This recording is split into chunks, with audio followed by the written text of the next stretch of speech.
Bom, a aula de hoje, a ideia é, como nas outras aulas síncronas, né, fazer um resumo do que vocês devem ter acompanhado no material escrito e nos vídeos que estão listados lá no Moodle, que a gente introduziu os diversos conceitos que são importantes para a primeira lei da termodinâmica, né, que são calor e trabalho. Essas duas quantidades, né, que aparecem aqui do lado direito das últimas equações aqui, a gente discutiu naquelas aulas, que são quantidades associadas a processos e não quantidades associadas a estados.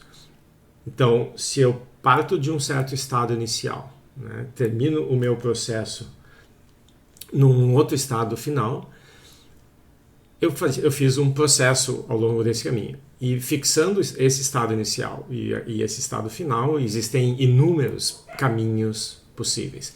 Cada um desses caminhos vai ter o seu calor trocado, o seu trabalho realizado. Mas os estados extremos, inicial e final, eles não têm um calor, não têm um trabalho. Tá? Então existem quantidades associadas aos estados e outras quantidades associadas aos processos. Nessa equação, aqui, as quantidades que ao longo de um processo, a variação dessas quantidades depende do processo, a gente representa com não uma diferencial comum, mas com esse delta para deixar explícita essa situação de que esses delta Qs aqui, eu não posso fazer uma simples integral como eu posso fazer com du. Tá? Então, se eu fizer a integral de du, deixa eu botar a caneta aqui, se eu fizer integral, parece uma criança escrevendo, fizer uma integral de du desde o estado inicial até o estado final, isso aqui é simplesmente a energia do estado final menos a energia do estado inicial. Embora a gente possa associar a energia aos estados, normalmente a gente não tem essa informação. Em alguns modelos simples a gente pode dizer, bom, a energia desse sistema, desse gás ideal, ela vale tanto. Mas experimentalmente o que a gente tem acesso normalmente é a variações de energia. Eu tenho o meu sistema num certo estado e eu não sei qual é a energia que ele tem.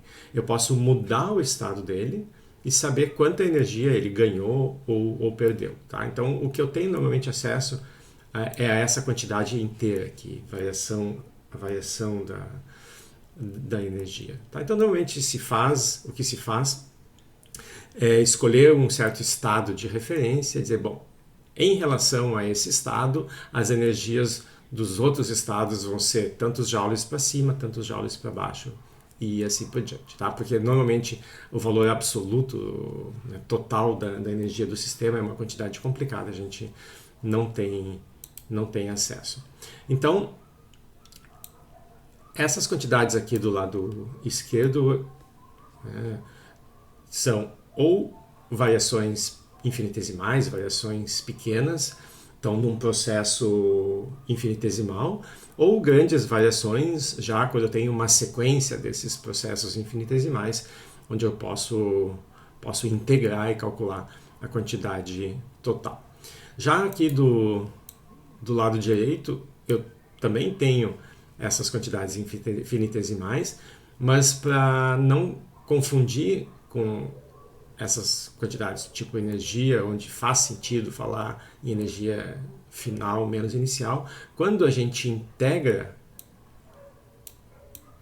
coisas como ΔQ, e eu posso fazer isso, eu posso percorrer um determinado processo termodinâmico e ir contabilizando quanto calor vai entrando ou vai saindo, ao longo desse processo, lá no final, né, eu tenho a quantidade total de calor. Então eu posso ir do meu estado inicial até o meu estado final por um processo escolhido, e o calor líquido, a soma de tudo que entra menos tudo que sai, vai ser o calor total. Tá? Então eu não escrevo como ΔQ, embora de vez em quando se usa essa notação, até eu usava uma época, depois eu troquei por essa, pode ter alguns lugares perdidos no texto onde ainda tem ΔQ, mas sempre que tiver um ΔQ, vocês entendam como Q, tá? É a quantidade total de calor trocada no processo. A mesma coisa vale para o trabalho, tá? Então, essas quantidades que dependem do caminho, dependem do processo, que a gente está usando delta para representar a infinitesimal, se eu escolher outro caminho, eu vou ter outro resultado, tá? Vou ter uma outra integral. Então, esse Q aqui vai depender do caminho escolhido, né? Se eu tiver aqui no diagrama PV um estado inicial e um estado final e fizer esse caminho ou fizer esse caminho aqui, tá? Partindo aqui desse estado inicial. Eu faço umas pausas porque eu tenho que cuidar do telefone para ele não escurecer. E esse estado final, o caminho 1 e o caminho 2, a quantidade de calor pelo caminho 1 é diferente da quantidade de calor pelo caminho 2, a quantidade de trabalho pelo caminho 1 é diferente da quantidade de trabalho pelo caminho 2, mas quando eu coloco essas duas coisas juntas aqui do lado direito da minha equação, essas diferenças se compensam porque elas acabam sendo iguais aqui ao que está do lado esquerdo, e essa quantidade do lado esquerdo só depende do estado inicial e do estado final. ΔU, né, como a gente tinha escrito antes, é o F menos o I. Então, essas duas quantidades que aparecem do lado direito, que dependem do processo, dependem do caminho, quando combinadas por essa equação aqui, elas vão dar uma quantidade, que é o que está do lado esquerdo, que é independente do caminho. Tá bom? Bom, esse é o lado matemático aqui dessa equação. Do ponto de vista físico, o que ela representa é basicamente a lei de conservação de energia. Então, esse é o significado físico da primeira lei da termodinâmica. Então, existe essa quantidade que a gente chama de energia interna do sistema, que tem um papel parecido com a energia potencial lá da mecânica. Tá? É um lugar onde a gente guarda energia. Tá? Então, fisicamente, a gente sabe que os materiais são compostos de átomos e moléculas, e essa energia ela pode ser guardada lá dentro, tanto na forma de energia potencial, né? Então, lá na mecânica, energia potencial, uma das energias potenciais que vocês estudaram, energia potencial gravitacional, depende da posição relativa de dois objetos, da Terra e do objeto que vocês estão levantando, por exemplo. Então, a distância entre esses dois objetos, que a gente simplifica, né? A gente não usa aquela fórmula complicada de gravitação, usa uma gravidade constante para simplificar o problema, e a nossa dependência na energia potencial é só a distância a partir da superfície. Mas, então, se a gente muda a posição relativa do objeto, né, relativa à Terra, muda a energia potencial. Então, existe uma força entre esses objetos, a essa força está associada uma energia potencial, e essa energia potencial, para a gente calcular, basta fazer uma foto da situação, uma foto do sistema. Com essa foto a gente pode medir as distâncias e calcular a energia potencial. Então, a energia potencial depende da configuração instantânea que o sistema se encontra. Mas além da energia potencial, né, que vai existir no nosso sistema termodinâmico, porque, em princípio, as moléculas exercem forças umas sobre as outras, essas forças têm, cada uma delas, uma energia potencial associada. Então, se eu junto todas as forças, e são muitas, porque cada molécula, em princípio, pode interagir com todas as outras, cada par de interação entre moléculas, então, tem uma força, cada uma dessas forças tem uma contribuição para a energia potencial. Então, uma função super complicada ali de energia potencial. Mas além dessa energia associada ao instantâneo, à foto do sistema, essas moléculas e átomos estão se movendo, estão se deslocando dentro do sistema. Então eu tenho também uma segunda forma de energia, que é energia cinética. Todas essas coisas combinadas, todas essas formas de energia potencial e as energias cinéticas de cada uma das moléculas vai me dar a energia total do sistema. Isso é uma coisa bastante complicada porque envolve muitas partículas, né? Na termodinâmica a gente não está falando de partículas, então a gente vai ter uma energia do sistema associada ao estado macroscópico desse sistema. Então, essa energia aqui vai depender das variáveis macroscópicas, né? Temperatura, pressão, volume, e isso vai depender do tipo de sistema. Alguns vão ser mais simples. O gás ideal, que a gente vai trabalhar na próxima área, a energia dele é muito simples, só depende da temperatura. Tá? Mas depois a gente chega lá. Então, essa energia interna, que está medindo a totalidade de energia cinética que essas moléculas têm ao se mover aqui, junto com a energia potencial associada a todos os pares de distâncias aqui, ela pode ser modificada quando o sistema passa por um processo termodinâmico. Então, esse processo pode envolver essas duas quantidades, calor e trabalho. Então, o que a primeira lei da termodinâmica, a lei de conservação de energia, está nos dizendo é: se eu tiver um processo que tira ou coloca calor no sistema e tira ou coloca energia via um trabalho mecânico, por exemplo, apertando aqui esse pistão ou puxando ele para cima, tá? Quantidades que a gente analisou isoladamente já nas outras aulas e chegamos a discutir no resumo da aula, na última aula síncrona. Essas duas formas podem aparecer no meu problema de diferentes maneiras, e essas diferentes maneiras vão corresponder aos diferentes tipos de processos que eu posso ter sobre o meu sistema principal. O sistema principal é esse conjunto de moléculas aqui. Então, pela manipulação das paredes, né, e dos sistemas externos aqui com os quais o meu sistema principal pode ter contato, né, por exemplo, via uma parede diatérmica, então via manipulação das paredes que controlam os processos possíveis aqui no meu sistema, eu posso ter calor e trabalho não nulos nesse problema e com isso mudar a energia interna do sistema.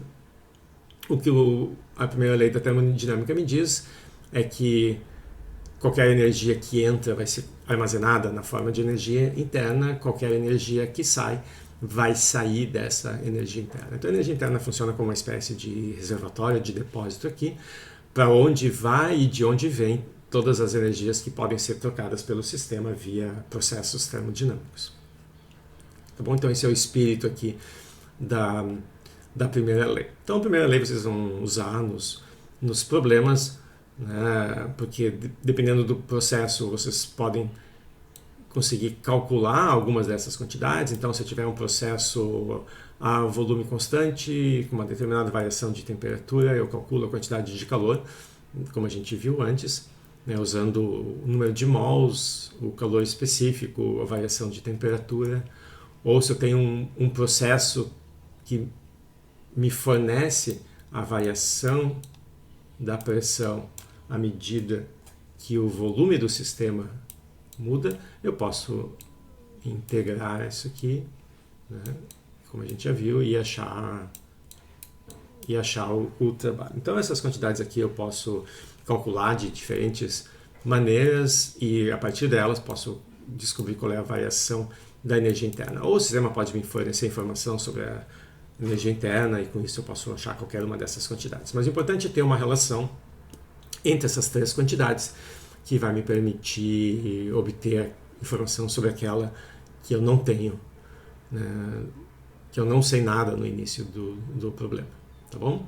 Então essa é a essência da primeira lei da termodinâmica. Então a gente pode fazer um exemplo. Esse aqui é um exemplo da lista. É um exercício da lista, né? Eu resolvi discutir ele porque tem um item aqui que poderia ter sido dado e denunciado, que em princípio a gente não discutiu, mas que você sabe, né? Que é a equação de estado do gás ideal. Então, para resolver esse problema, tem que saber que para um gás ideal, né? PV igual a NRT, e, bom, como a gente vai discutir isso na segunda área, eu resolvi fazer ele como exemplo, mas que vocês poderiam ter resolvido porque vocês sabem disso. A outra informação que a gente também vai discutir na segunda área é essa equação aqui, tá? Mas então que aqui é dada no problema. Para esse tipo de gás, a energia é só a função da temperatura e esse R aqui é uma constante. Tá? Tudo que a gente precisa saber. Então, aqui, como eu sei pressão e volume do estado inicial, pressão e volume do estado final, eu posso calcular pela equação de estado do gás ideal, PV igual a nRT, eu estou usando N igual a 1, tá? Estou supondo aqui que eu tenho 1 mol, não precisaria disso, eu poderia deixar o N nessa equação, o N nessa equação, não ia fazer diferença, essas coisas se simplificariam, tá? Então, mas para deixar o exemplo mais simples, botei que eu tenho um único mol aqui no sistema. Então, para poder calcular a variação de energia, o que eu quero calcular no problema? Eu quero saber ΔU, calor e trabalho, para esse processo linear. Esse processo aqui não é nenhum dos processos que a gente chegou a discutir. Né? Ele não mantém constante nem temperatura, nem volume, nem pressão, e se ele é um processo adiabático, a gente vai discutir no finalzinho aqui. Bom, então a primeira coisa que a gente pode calcular é a variação da energia. A gente sabe que a energia aqui só depende da temperatura, e a temperatura eu posso achar por PV igual a nRT. Como eu sei que no estado A a pressão é P0, o volume é V0, então eu troco aqui por P0 e V0. No ponto B, a pressão é 2/7 de P0 e o volume é 2V0. Por que 2/7 a gente vai discutir aqui quando for olhar essa questão. Tá? Então, ao invés da pressão no ponto B, eu ponho 2/7 de P0, mas eu tenho no volume aqui um outro 2, e aí fica esse 4. Tá?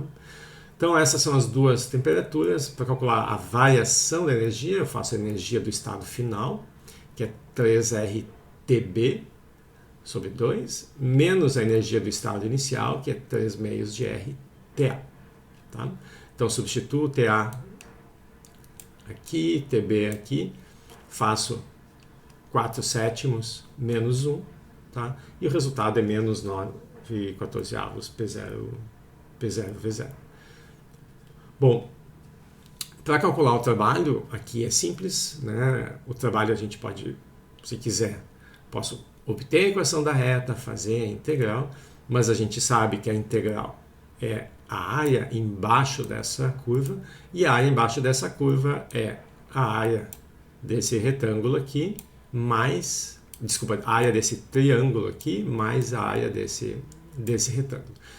Então, a altura Então, o que eu coloquei aqui é a área do retângulo, a base vale V0 e a altura vale 2P0 sobre 7, então a área do retângulo é esse aqui, mais 1 meio, a base do triângulo vezes a sua altura, isso aqui é a altura, né? Um menos o outro. Somando tudo isso dá 9/14 P0V0, que é o mesmo valor do ΔU. Então, aqui a gente consegue calcular, pelas informações do problema, a variação de energia e o trabalho, mas não consegue calcular diretamente o calor. Tá? Dá para calcular, mas é um pouquinho mais complicado. Aqui o mais simples, a gente vai discutir um pouco esse tipo de processo também na segunda área, e lá a gente pode voltar a esse ponto.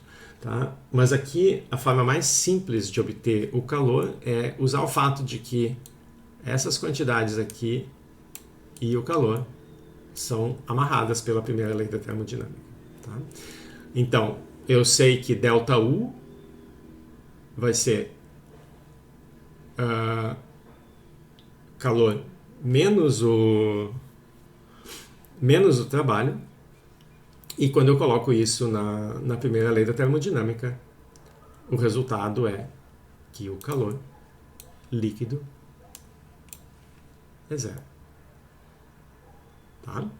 Então, né, eu fico aqui, isso aqui, então se eu fosse, deixa eu botar aqui, então isso aqui seria Q, que é o que eu estou procurando, menos o o trabalho, então menos isso aqui. Aí isso aqui passa para o lado de cá, positivo, e aí cancela com esse número que é igual, mas negativo. Tá? E aí me dá que o calor no processo QAB é igual a zero. E aí vem a pergunta se esse processo é adiabático. E aí vocês sabem que no processo adiabático o calor é zero. Então a resposta poderia ser, bom, é um processo adiabático porque o calor aqui é zero. Mas não. Tá? Quando a gente definiu o processo adiabático é aquele no qual o sistema não troca calor com o ambiente. Tá? Ele está termicamente isolado do ambiente. Nesse caso aqui acontece uma coisa um pouquinho diferente, e é por isso que foi escolhido esse número específico aqui, porque se eu tivesse usado o mesmo problema com outro númerozinho, não teria dado esse Q é igual a zero. Então esse valor aqui foi escolhido para dar Q é igual a zero. O que acontece nesse problema? Lá na lista, e essa parte eu vou deixar para vocês fazer, esse problema tem um item a mais, ele pega um ponto aqui bem no meio, tá? Então vai ser no 1.5 V0, e pede para calcular agora o calor trocado entre A e, vamos chamar esse ponto aqui de C, entre A e C e entre C e B. O procedimento é o mesmo, tá? Exatamente a mesma coisa, só que daí vocês vão fazer agora aqui com esse triângulo, depois esse triângulo, tá? E vocês vão ver que, né, deixa eu botar de novo aqui o ponto C, vocês vão ver que nesse trajeto aqui de A até C vai entrar calor no sistema e de C para B vai sair. E a quantidade que vai entrar vai ser exatamente igual à quantidade que vai sair. Então, esse calor nulo que aparece aqui não é porque esse sistema está revestido de paredes adiabáticas que impedem a troca de calor, que é a característica de um processo adiabático. Tá?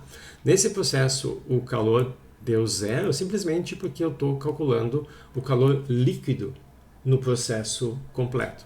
Tá? O calor de A até B vai ser o calor de A até C mais, eu tenho que achar um outro jeito de usar isso aqui, de C até B, tá?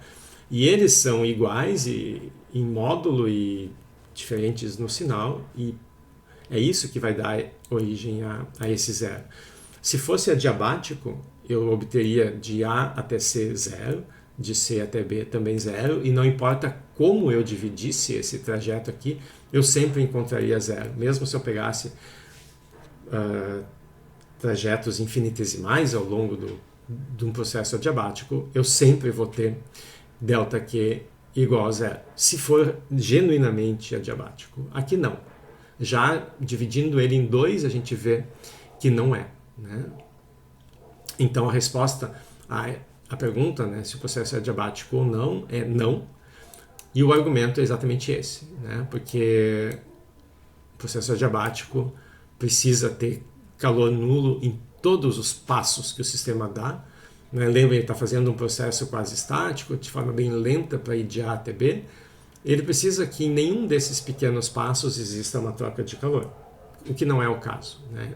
E dá para ver claramente, dividindo na metade esse processo, que a gente pode, ao repetir esse processo, ao repetir esse procedimento, mostrar que, né, um vai ser positivo, um vai ser negativo. E é quando a gente coloca tudo junto, calculando o calor líquido total trocado no processo, é que dá zero. Tá? Então, um processo linear nunca vai ser adiabático. A gente vai discutir mais em detalhe. Um processo adiabático, né, ele tem uma cara assim. Né? Vocês estudaram já isso. O processo adiabático é aquele onde existe uma relação que é PV na gama, para um gás ideal, né? E esse PV na gama num processo adiabático é uma constante. Então a pressão ela vai cair como uma constante dividido por V num certo expoente, que não é 1, e isso vai dar, mesmo que fosse 1, né? Isso vai dar uma curva arredondada assim. Nunca vai ser a equação de uma reta. Tá? Então esse processo aqui já poderia ter sido excluído do processo adiabático comum, que a gente está acostumado, simplesmente pela forma da equação. Mas como em princípio a gente vai estudar essa forma detalhadamente só na segunda área, o jeito de decidir sobre essa questão é repetir o procedimento que só usa a primeira lei da termodinâmica que a gente acabou de discutir. Tá? Então esse aqui é um exercício da lista, eu resolvi discutir porque ele é um pouquinho mais sutil aqui. Depois tem o restante do conteúdo dessa área, que é a questão da transferência de calor. Bom, a gente está discutindo de forma separada, né, esses três mecanismos. No mundo real, eles podem acontecer todos ao mesmo tempo. Se eles acontecem juntos num determinado processo, cada um deles vai contribuir com a transferência de uma certa quantidade de calor. A transferência total é a soma de cada uma dessas contribuições. Tá? A gente não vai ver de forma quantitativa, né, com o mesmo nível de aprofundamento aqui, os três processos. Por exemplo, no caso da convecção, a gente vai fazer só uma discussão qualitativa, né, porque esses processos são bastante complicados. Mas apesar de serem complicados, eles aparecem numa gama enorme de situações, que vão desde a chaleira fervendo no fogo de vocês ali, né? Então, no caso da chaleira, o fogo está na parte de baixo. Então, o calor ele entra no sistema por baixo, então as primeiras camadas de água vão ter uma temperatura mais alta do que as camadas lá de cima. Então, isso vai induzir, né, o que a gente chama de gradiente de temperatura. Simplesmente vai existir um perfil de temperatura, né, uma dependência da temperatura ao longo da vertical da distância da água até o fundo da chaleira. Então, por causa da dilatação, aquela água que está lá no fundo vai se expandir um pouco mais do que a água que está lá em cima, vai diminuir a sua densidade e uma bolha, uma região, uma quantidade de água que está ali no fundo, né, por ter densidade menor, vai subir. Chegando lá em cima, as temperaturas estão mais baixas, essa bolha esfria, ela compacta um pouco mais, aumenta a sua densidade e desce. Então eu vou ter esse fluxo constante aqui. Se a diferença de temperatura não for muito alta no início, né, quando a gente acabou de ligar a água, esses rolos aqui de convecção vão ser bem simples. Eles funcionam como engrenagens, né? Então eu vou ter vários rolos. Esse rolo aqui ele vai ter que, para ser compatível aqui, eles têm que subir do mesmo jeito. Então eu vou ter um rolo no sentido horário, depois um no sentido horário, e vou ter tudo isso intercalado. Posso ter uma sequência disso. Tá? Então a água vai subir por aqui e vai descer por aqui. Então, para existir a corrente de convecção, eu preciso desse gradiente de temperatura, mas eu preciso também da gravidade. É a gravidade que vai fazer com que uma região menos densa que está aqui embaixo, né, ela tenha, por diferença da pressão aqui em cima e da pressão aqui embaixo, essa diferença de pressão, que só existe porque tem peso da camada de água e atmosfera aqui em cima, essa diferença de pressão, né, a pressão aqui é um pouquinho menor do que a pressão aqui embaixo, então vai fazer com que isso aqui suba. Mas para isso eu preciso ter gravidade. Então, se eu repetir o mesmo experimento no espaço, eu posso ter o gradiente de temperatura, mas sem a gravidade não formam as correntes de convecção. Bom, essas correntes são muito comuns, elas existem, como eu estava dizendo no início, em problemas nas mais diferentes escalas de tamanhos. Um exemplo onde a escala de tamanho é pequena é a geladeira, uma escala de tamanho maior é o interior do nosso planeta, né? Então, a gente vive numa espécie de bolinha de ping-pong. A camada sólida do nosso planeta tem a espessura equivalente ao plástico ali da bolinha de ping-pong. Dentro basicamente é tudo lava, né? Que é uma imagem assim reconfortante, né? Para a gente ir dormir depois de noite, né? Saber que a gente vive numa casquinha fina como uma casquinha da bola de ping-pong, né? E embaixo da gente é o inferno. Bom, como esse calor... Então, esse calor de onde é que vem? Bom, ele, em parte, é calor primordial, lá da formação da Terra há 4 bilhões e meio, né, mais ou menos, que foi quando o sistema solar se formou. Então, parte dessa temperatura, dessa energia vem dessa origem do sistema solar, e parte vem dos processos de decaimento radioativo que continuam acontecendo e liberam bastante energia. Tá? Então a Terra ela é geologicamente ativa, e por ter essa quantidade enorme de energia, ocorrem processos, né? Processos movidos por essa energia. Um desses processos é que, como a temperatura é mais alta aqui no núcleo da Terra do que aqui na superfície, né, eu vou ter correntes de convecção. As correntes de convecção elas não acontecem lá no meio, porque lá no meio a densidade é muito alta, né, e eu chego a ter um núcleo sólido. As correntes ocorrem nessa região aqui, que tem, não me lembro agora qual é exatamente a espessura dela, mas certamente centenas de quilômetros, onde a densidade já permite que haja movimento. Então, eu tenho um movimento de convecção aqui, muito parecido com o movimento que acontece na chaleira, e eu vou ter também esses rolos, né? Então, aqui eu tenho o desenho de alguns rolos de convecção.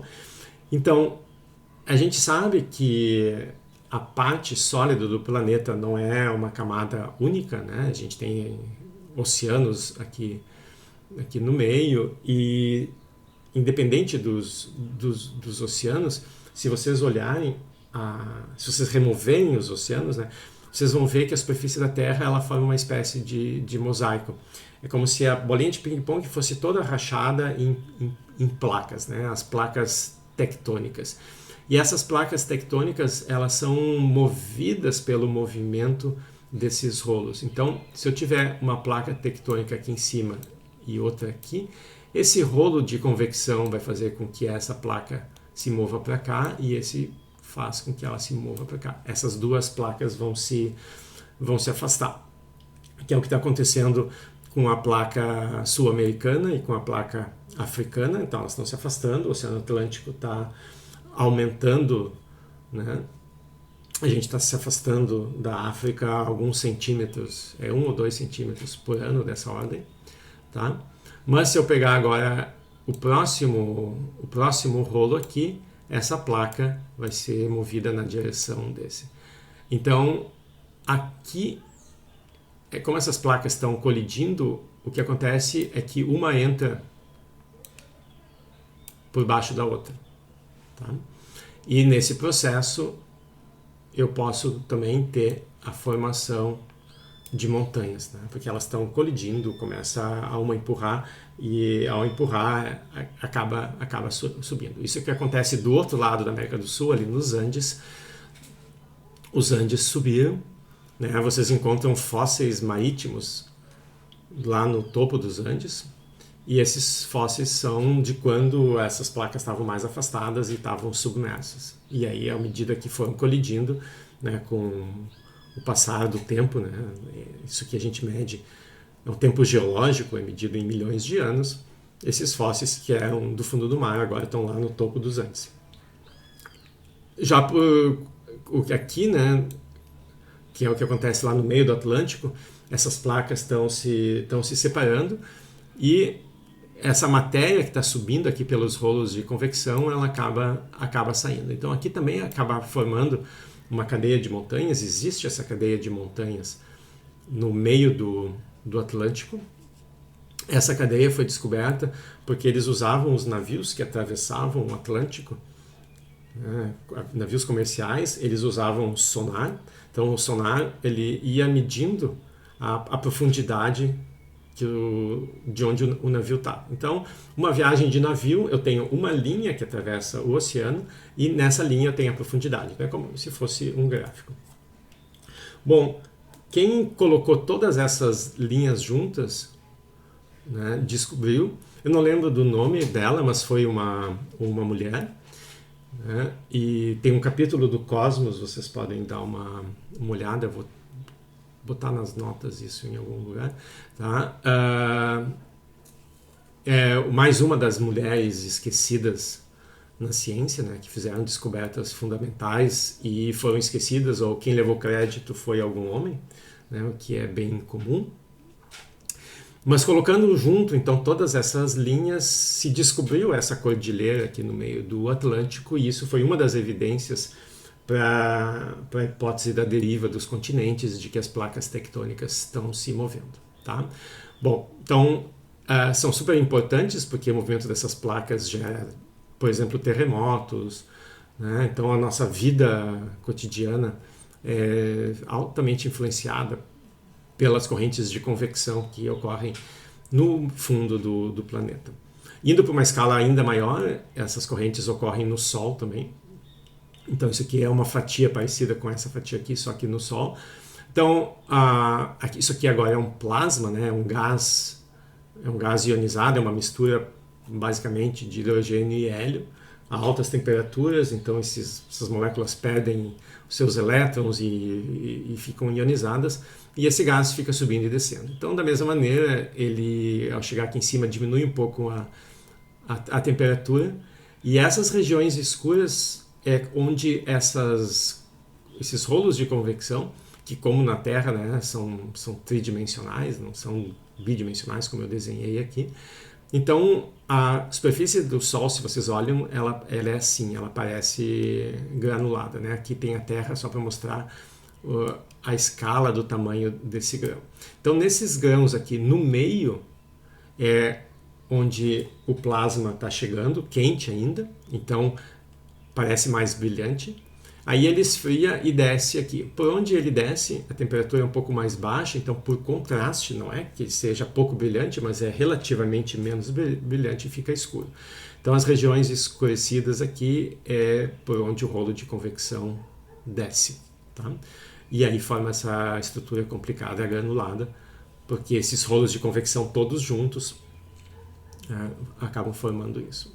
Bom, então a gente tem lá no material uma discussão qualitativa sobre o fenômeno de convecção, e depois a gente passa para a discussão do segundo mecanismo, que é a radiação. A radiação eletromagnética, né, que é a forma de transferir a energia térmica por esse mecanismo, obviamente é uma forma de energia, vai obedecer conservação de energia. Então, se eu tiver um objeto e a radiação térmica atingir esse objeto, essa energia que chega, ela tem que se conservar, mas ela pode ser transmitida nesse objeto de diferentes formas. Ela pode chegar e ser absorvida pelo objeto. Então, a fração da energia, né? A energia que chega, o total é 1. Desse total 1, uma fração que a gente chama de A vai ser absorvida e vai ficar naquele local. E por ficar naquele local vai aumentar a temperatura do objeto. Bom, o que não for absorvido e ficar armazenado naquele local, né, se esse objeto for um condutor, por exemplo, essa energia pode ser transmitida. Né? Ela pode ser transmitida e sair do outro lado, por exemplo, ou se for, por exemplo, um material muito longo, ser transmitida ao longo desse material. Então, ou a energia fica absorvida localmente, ou ela é transmitida para outros locais, ou ela é refletida. Essas são as três possibilidades, e se a gente somar essas três frações por conservação de energia, tem que me dar o total que chegou no sistema. A parte que nos interessa é essa parte de absorção, né? E como a gente está estudando objetos em equilíbrio, então um objeto que recebe radiação térmica, se ele está em equilíbrio, ele tem que absorver e emitir energia da mesma forma. Então, as três formas são a absorção, a transmissão, e esse R aqui é de reflexão. A emissão está junto com esse aqui, a gente já vai discutir. Mas esse Rzinho aqui é reflexão. Então, dependendo das propriedades da superfície, essa energia, né, por exemplo, se eu tiver um objeto espelhado, boa parte da energia da radiação eletromagnética que chega é refletida. Tá? Então, as três formas de energia de transferência aqui são ou algo reflete, o que não reflete entra no sistema, o que entra ou é absorvido, se não é transmitido. Então, o que eu estava dizendo é que sobre essa quantidade, essa fração absorvida, se o meu sistema está em equilíbrio térmico, a temperatura dele é constante, não pode mudar no tempo. Mas se ele está absorvendo radiação, isso faria com que a temperatura aumentasse. Como não pode aumentar, significa que ele tem que emitir. E ele tem que emitir na mesma taxa. Então, num certo intervalo de tempo, a quantidade de energia que ele absorve tem que ser igual à quantidade de energia que ele emite nesse mesmo intervalo de tempo. Então, da mesma maneira que para um sistema um objeto ele pode ser bom ou não absorvedor de energia, ele vai ser igualmente bom emissor de energia. Então, a gente vai introduzir uma outra quantidade que é a emissividade, que vai nos dizer o quanto ele é um bom emissor, e por essa condição de equilíbrio, a emissividade vai ser igual à capacidade dele de absorver a energia. Tá? Mas a gente vai chegar lá. Bom, então, como a gente está discutindo a forma como a energia pode ser transferida via radiação, uma quantidade que a gente quer é a taxa com que essa energia, esse calor, é transmitido, ou seja, quanto calor é transferido num certo intervalo de tempo. Então, esse aqui é a quantidade de calor num intervalo de tempo. Se fosse macroscópico, seria Q dividido por ΔT. Então, o que se sabe é que se eu olho agora a emissão do objeto, quanto calor ele transfere para o ambiente na forma de radiação térmica, isso vai depender da temperatura desse objeto, né? A quantidade de radiação emitida depende da temperatura que ele está, a menos que ele esteja no zero absoluto, que daí desaparece aqui, T igual a zero.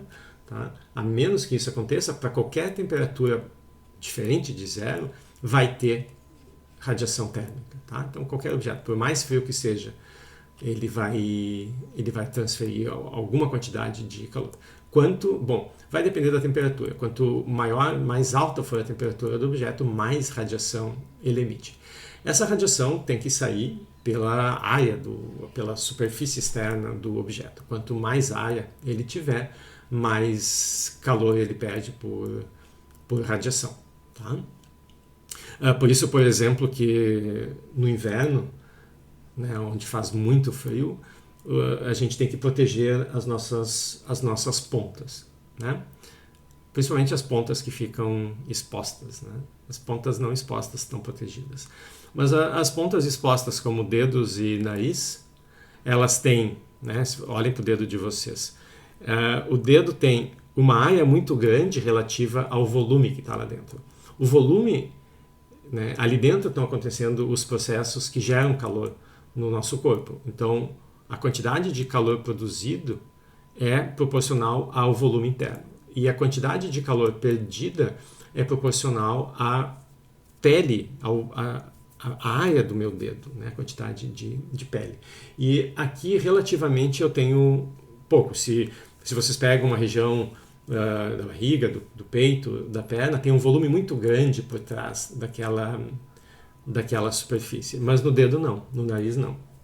Então, o dedo e o nariz eles vão emitir muita radiação térmica e vão esfriar. Então, quando a temperatura está abaixo de zero, a gente corre grandes riscos de ter congelamento nas extremidades, né? De congelar nariz, congelar dedo e perder, né? Porque congela e quebra.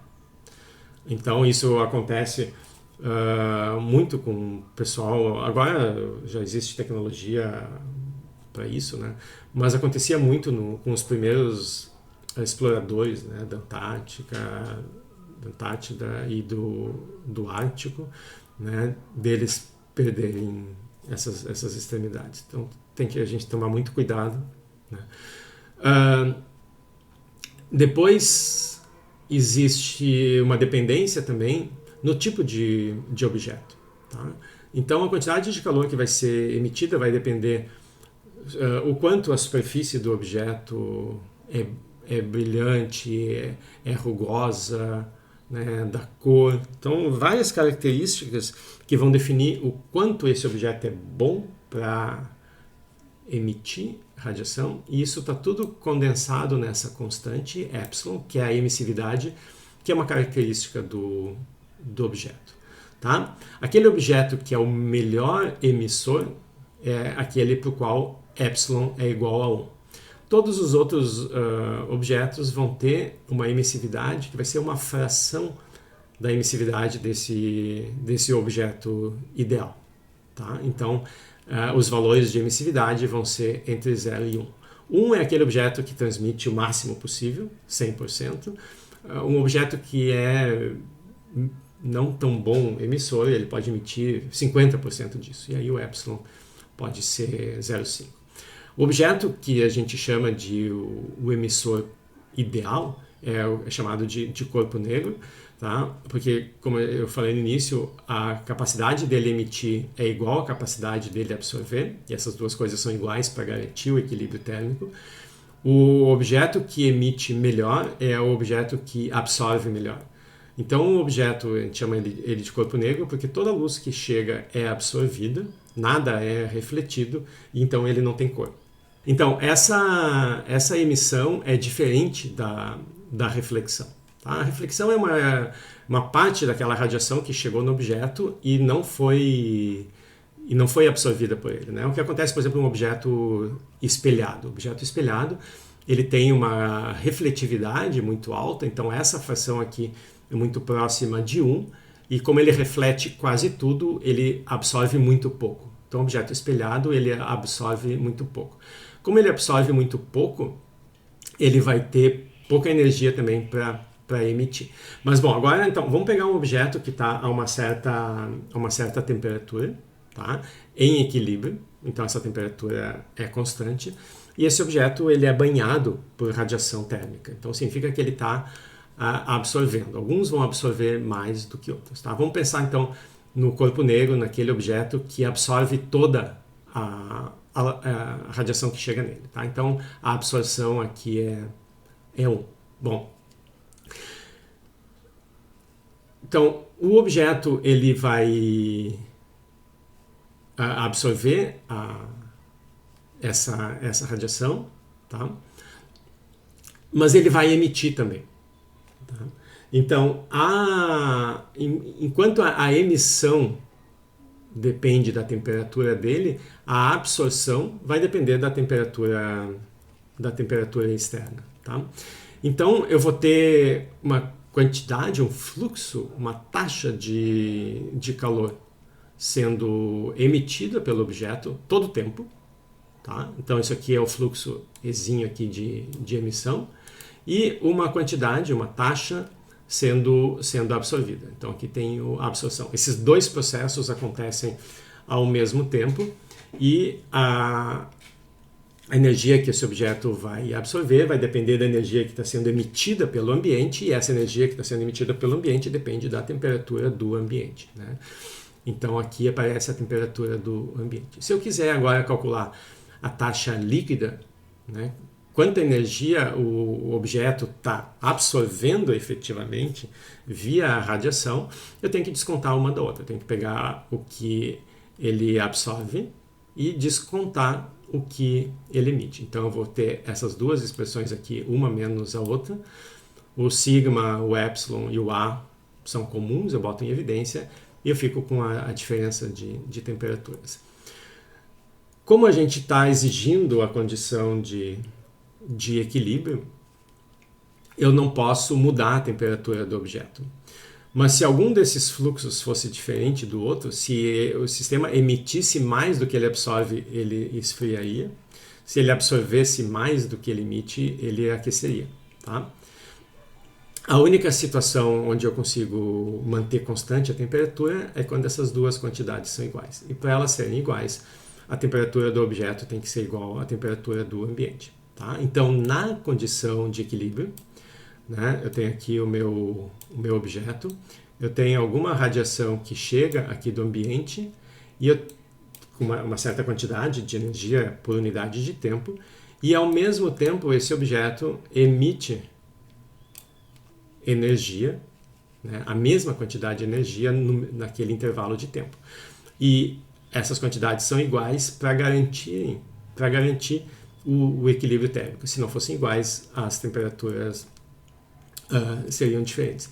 Então, com a mesma facilidade com que ele absorve energia via radiação, ele emite energia via radiação. Então, é nesse sentido que a gente diz que um bom absorvedor tem que ser um bom emissor. Porque se ele absorvesse com facilidade e não emitisse na mesma taxa, né, mesmo que as temperaturas fossem iguais, se os épsilons aqui... Então, aqui originalmente deveria ser o Azinho, né, a absorção, a capacidade dele absorver, e aqui a capacidade dele emitir. Eu já usei que épsilon e A são iguais aqui. Porque se não fossem iguais, mesmo quando a temperatura fosse igual, aqui na hora de calcular... Né, então, imaginem... Então, se eu troco aqui esse épsilon, se eu boto A, tá? Então, essa fórmula aqui não tem esse épsilon, mas eu teria aqui um Azinho, tá ruim de ver, e aqui eu teria épsilon, tá? Então, se as temperaturas fossem iguais, eu podia tirar a temperatura e botar em evidência, mas eu ficaria com A menos épsilon. A única maneira de eu garantir o equilíbrio é se A e épsilon fossem iguais, tá? Então, é a condição de equilíbrio que me exige que essas duas quantidades sejam iguais, o que significa que um bom emissor é um bom absorvedor. Isso é diferente da reflexão. Não sei se isso deixou mais claro, Cristóforo. Significou alguma dúvida?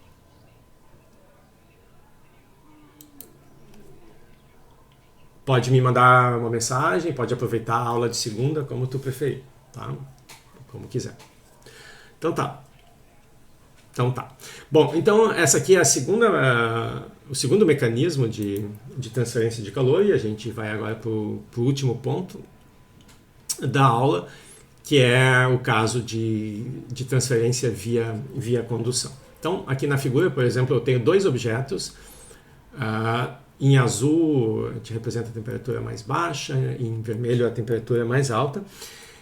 E esses objetos que, em princípio, não estão em contato entre si, eles podem ser colocados em contato se eu inserir aqui no meio um objeto condutor.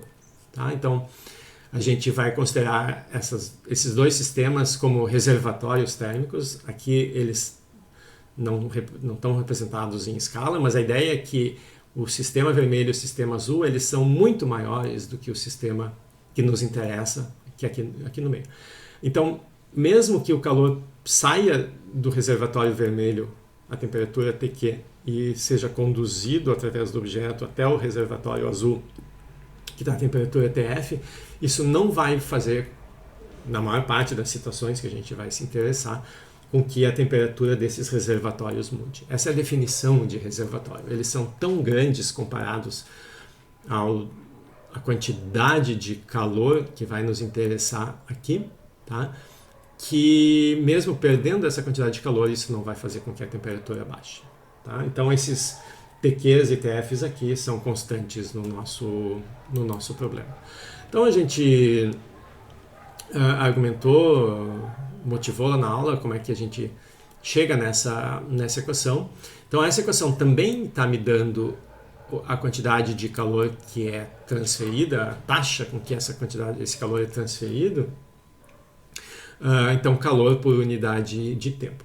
E essa quantidade de calor vai depender de qual é a natureza do objeto que eu coloco aqui no meio, ou seja, vai depender dessa constante que é a condutividade térmica. Alguns materiais vão ser vão conduzir melhor calor do que outros. Lá no texto vocês têm uma tabelinha mostrando a diferença nos valores da condutividade para diversos materiais. Tá? Então, obviamente, tem que depender de quanto esse material é bom condutor.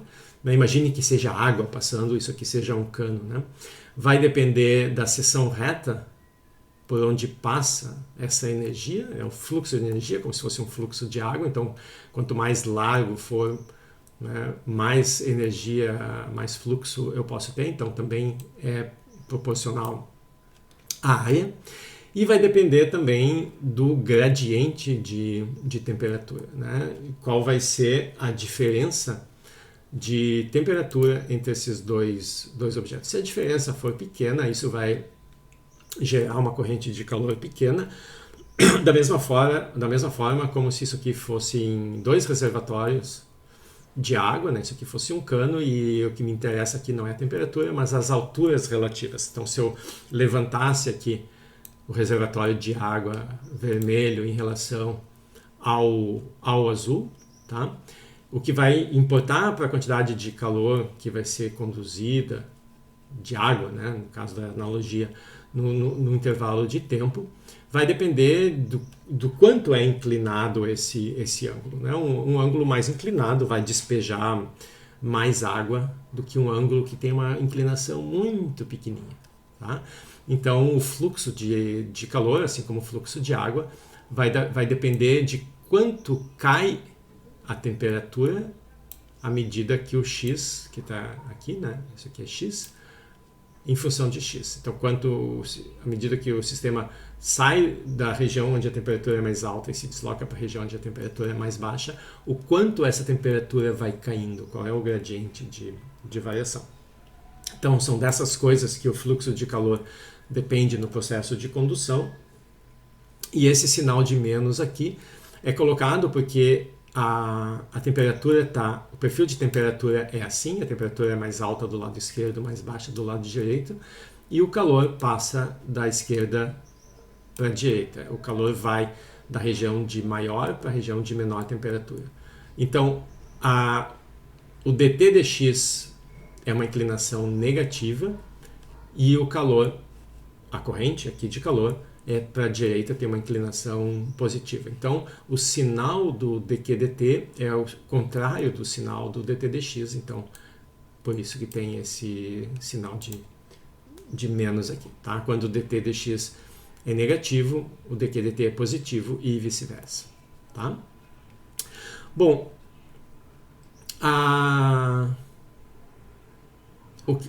o típico problema que nos interessa aqui é descobrir, né, qual é o perfil de temperatura dentro do material condutor. Né? A gente sabe que, então, de novo, a gente está numa situação de equilíbrio. Quando eu coloco o meu objeto aqui dentro, né, eu peguei essa minha barra, coloquei aqui, ela estava a uma certa temperatura. Toda ela tinha uma certa temperatura que, né, provavelmente era diferente de TQ e diferente de TF. Quando eu coloco ela aqui no meio, começa a passar calor, e esse calor vai mudando as temperaturas ao longo da barra, de tal forma que aqui perto do reservatório vermelho a temperatura vai ser próxima de TQ, e aqui perto do reservatório azul a temperatura vai ser próxima de TF. Então, o nosso perfil de temperatura começa com TQ, aqui quando x é 0, aqui, e quando x é L, exatamente o comprimento do meu sistema, a temperatura é igual a TF. A pergunta é como é que a gente tira o resto do perfil, como é que a gente descobre como é a temperatura em função da distância que eu estou aqui do reservatório vermelho, né? Como é que é a temperatura ao longo desse meu sistema. Bom, a primeira coisa que a gente nota é que quando montou o sistema, quando colocou a barra, embora inicialmente a temperatura fosse uma só, constante em todo objeto, né, ela com o tempo foi mudando, e atingir o estado de equilíbrio. Então, a primeira coisa importante de enfatizar é a gente está, de novo, numa situação de equilíbrio em relação ao perfil de temperatura. Então, inicialmente, o perfil de temperatura podia depender aqui do tempo, mas depois que a gente deu tempo suficiente, né, desapareceu essa dependência. O perfil agora só depende da posição, mas é um perfil estacionário, ele não muda mais no tempo, tá? Então eu não tenho equilíbrio no sentido estrito de não ter correntes internas. Eu tenho uma corrente de calor e essa corrente era uma das coisas que a gente eliminava num sistema em equilíbrio. Então esse tipo de equilíbrio eu não tenho. O fato de existir um fluxo constante aqui me garante que o sistema está fora de equilíbrio. Mas ele está no regime estacionário, né? Ele está no regime onde, embora não seja estritamente de equilíbrio, não tem mais uma dependência do tempo nas quantidades que a gente calcula, tá? Mas pode ter uma dependência na posição. Então, a ideia aqui é como é que eu calculo esse perfil de temperatura. Bom, o que a gente sabe aqui é se esse T de X para um X específico é constante, né? Vamos pegar esse retângulo que está desenhado aqui, tá?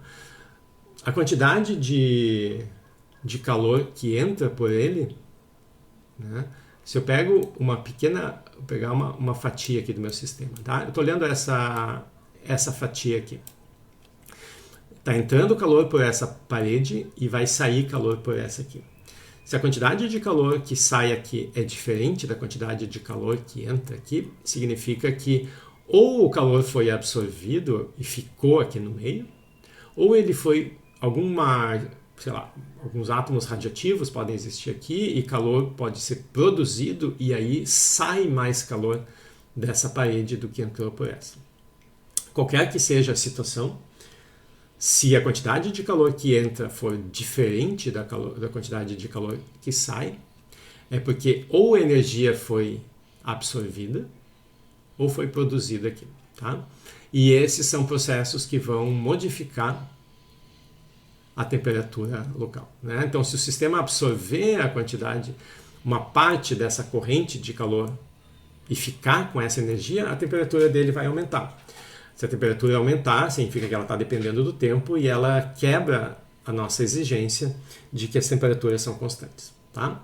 Então, assumir que o sistema está equilibrado, está estacionário, significa dizer que a corrente em todos os pontos aqui é a mesma. A quantidade de calor que entra no sistema do reservatório vermelho, o que entra num certo intervalo de tempo, num certo ΔT, é o mesmo que vai sair aqui nesse mesmo intervalo ΔT. Senão a temperatura aqui no meio está mudando, tá?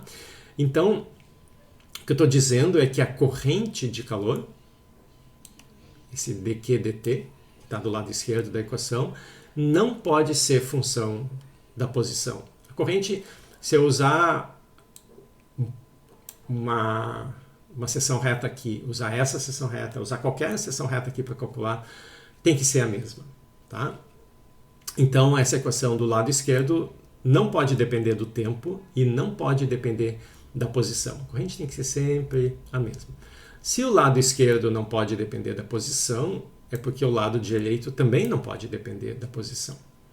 Bom, a área e a condutividade aqui são constantes, então significa que dt dx não pode ser função da posição. Então a única maneira que eu tenho aqui de um gradiente não depender da posição é se for uma constante. Se não é uma função de x, tem que ser constante.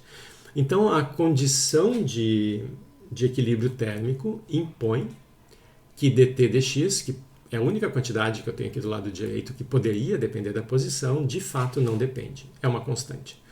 Tá? Então, no meu perfil de temperatura, no meu T de x, essa condição aqui me diz que o perfil tem que ser a equação de uma reta, porque é a única função T de x cuja derivada é constante. Então, por isso que eu já desenhei aqui uma reta. Então, por um argumento físico, um argumento de que o meu sistema tem que ser estacionário, a gente descobre que o perfil de temperatura tem que ser uma linha reta, e essa linha reta tem que começar em TQ para x igual a 0 e tem que terminar em TF para x igual a L. Então eu tenho uma reta e nessa reta eu sei 2 pontos. Né? Então eu posso escrever a equação da reta. A equação da reta não me interessa toda. A única coisa que me interessa é a declividade, é a inclinação. Tá? Porque a declividade, a inclinação é esse dt dx e eu posso me livrar dessa derivada se eu calculo a inclinação. Bom, a inclinação vai ser aqui tq menos tf dividido por L, mas como é uma inclinação negativa, então eu tenho um sinal de menos. Tá?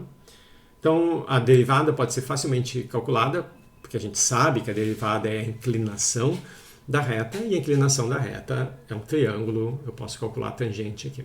Tá? Então, agora que eu sei quanto é que vale o dt dx, eu posso substituir de novo nessa equação. E eu tenho agora a equação que vai nos ajudar a resolver todos os problemas desse tipo, que ela vai nos dizer que a corrente de calor, né, a quantidade de calor por unidade de tempo que atravessa uma seção reta A é dada por essa equação aqui. Tá? Então eu tenho que olhar as temperaturas extremas, a maior menos a menor, o tamanho da região do meu condutor, o material que ele tem e a sua seção reta. Tá? Aqui são informações que, em geral, o problema dá. Lá na aula, depois, a gente generalizou esse problema para botar 2 materiais, como se aqui eu tivesse um material com capa 1 e aqui um outro material com capa 2. O que a gente fazia lá? A gente aplica essa equação para um material, exatamente essa equação, aplica a mesma equação para outro material, só que agora, quando eu aplico só para essa regiãozinha aqui, eu tenho que saber as temperaturas nas pontas dessa região. Aqui continua TQ, mas aqui eu não sei. Tá? Vai ser alguma coisa aqui no meio. Então, lá na aula a gente diz, bom, essa temperatura aqui eu não sei, eu vou chamar de T0. Aí eu pegava essa equação e escrevia para TQ menos T0 e a mesma equação e escrevia para T0 menos TF. E aí resolvi e achava uma equação que não dependia desse T0.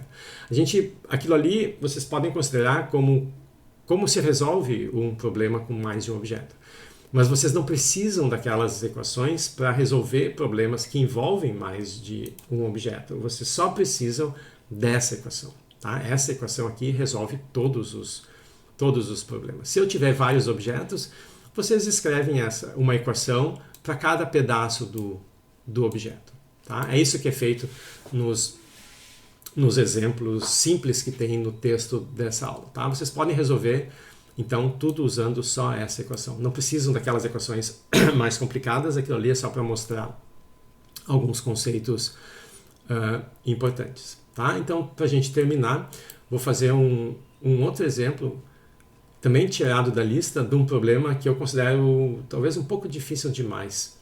Né? Então, eu sempre faço ele como exemplo. Mas é um exemplo interessante e, bom, é exatamente o que está acontecendo nos Estados Unidos e na Europa agora, com os lagos e rios. Né? Então, aqui vocês têm um lago, ou pode ser um copo no freezer, qualquer volume de água, onde formou uma camada de gelo aqui, e essa camada tem uma espessura L. Tá?